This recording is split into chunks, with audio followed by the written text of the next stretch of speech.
ஃப்ளிப்கார்ட்டில் ஆன்லைனில் விளம்பரத்தை பார்த்து ஓலோ S1 4kV வண்டி வந்து ஆன்லைனில் புக் பண்ணோம். அந்த வண்டியோட ப்ரைஸு 1,01,000 சொல்லி போட்டிருந்தாங்க. அது HDFC கார்டு வச்சுருந்தா அதுக்கு சப்சிடியெல்லாம் போக 87,000 கட்டினா போதும் அப்படின்னு சொல்லி விளம்பரம் சொன்னாங்க. அதுபடி 87,000 ஆன்லைன்லேயே பே பண்ணியாச்சு. பே பண்ணப்படியும் 29th நவம்பர் உங்களுக்கு நியரஸ்ட்டு ஷோரூமில் உங்களுக்கு வண்டி டெலிவரி ஆயிரும். அங்கே போய் நீங்கள் வந்து ரிசீவ் பண்ணிக்காங்கிறாங்க. அதே மாதிரி வண்டி டெலிவரி ஆனதையும் டெலிவரின்னு மெசேஜ் வந்தது. ஷோரூமில் போய் பார்த்தோம். அவங்க வண்டி வந்துருச்சுங்கிறாங்க. அப்போ வண்டி வந்ததையும் இவங்க ஒரு கண்டிஷன் போடுறாங்க. ஹேண்ட்லிங் சார்ஜ் அங்கேருந்து கொண்டு வரதுக்கு 4,250, இன்சூரன்ஸு எங்கிட்டே தான் போடணும் அப்படின்னு கம்பல் பண்ணி ரெண்டுக்கும் சேர்த்து 11,200 கட்டுங்க, 400 கட்டுங்கங்கிறாங்க. கட்டினா தான் வண்டி டெலிவரி, இல்லைன்னா வண்டி டெலிவரி இல்லைங்கிறாங்க. அப்புறம் வேறு வழி இல்லை சரின்ட்டு கட்டி வண்டி டெலிவரி எடுத்து கிட்டத்தட்ட இன்றைக்கி 2 மாதம் 2,100 கிலோமீட்டர் ஓடி வச்சுங்க.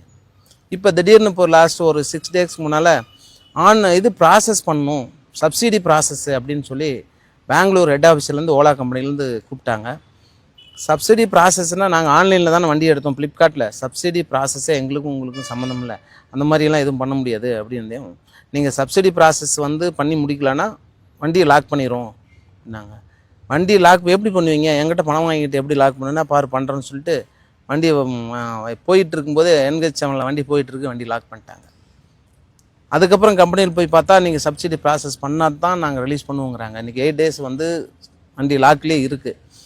அதுக்கப்புறம் கன்சியூமர் கோர்ட்டில் நாங்கள் வண்டியை லாக் ரிலீஸ் பண்ணணும்னு சொல்லி பெட்டிஷன் போட்டிருக்குறோம்.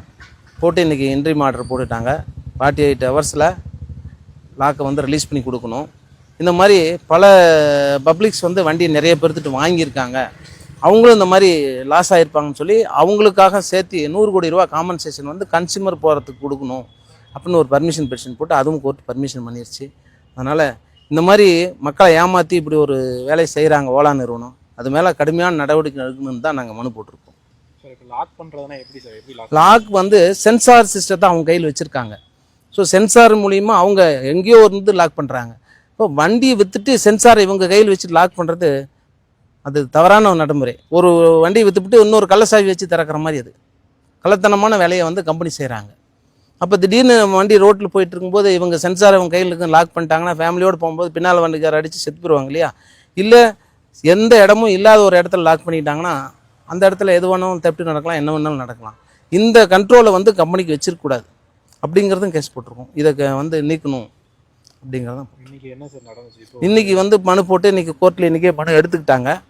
எடுத்துக்கிட்டு இமிடியேட்டாக வந்து 48 hours வண்டி லாக் ரிலீஸ் பண்ணணும் அப்படிங்கிறது போட்டிருக்காங்க. மற்ற அதர்ஸ்லாம் இந்த மாதிரி நிறைய 100-200 பேர் வாடிக்கையாளர்களாக வண்டி விற்றுருக்காங்க இல்லையா? அவங்க யாருன்னு நம்ம கண்டுபிடிக்க முடியாது. அவங்களுக்கும் காம்பன்சேஷனுக்காக ஒரு பர்மிஷன் பெட்டிஷன் போட்டோம். 100 கோடி ரூபாய்க்கு பர்மிஷன் கோர்ட்டு கொடுங்கன்னு சொல்லி அந்த பர்மிஷன் பெட்டிஷனை அலோவ் பண்ணிட்டாங்க. இப்போ அவங்களுக்காகவும் கேஸ் நடக்குது, எங்களுக்காகவும் நடக்குது, மற்ற வெளியே பப்ளிக்குக்காகவும் கேஸ் நடத்துகிறோம். இது இப்போ சொல்லப்போனால் ஒரு ரெட்டு மாதிரி, இது ஹைகோர்ட்டில் போட்டு ரெட்டுக்கு அப்போ பப்ளிக் ரெட்டிகேஷன் மாதிரி இது ஒரு கேஸ் அந்த மாதிரி போட்டிருக்கோம். என் பேர் குணசேகரன், அட்வொகேட்டு. என்னோடய சன்னு பேரில் எடுத்திருக்கோம். அவர் வந்து PGP காலேஜில் அசிஸ்டன்ட் ப்ரொஃபஸராக இருக்கார். அவர் தான் வண்டி வச்சுருக்காரு, அவர் தான் ஓட்டிட்டு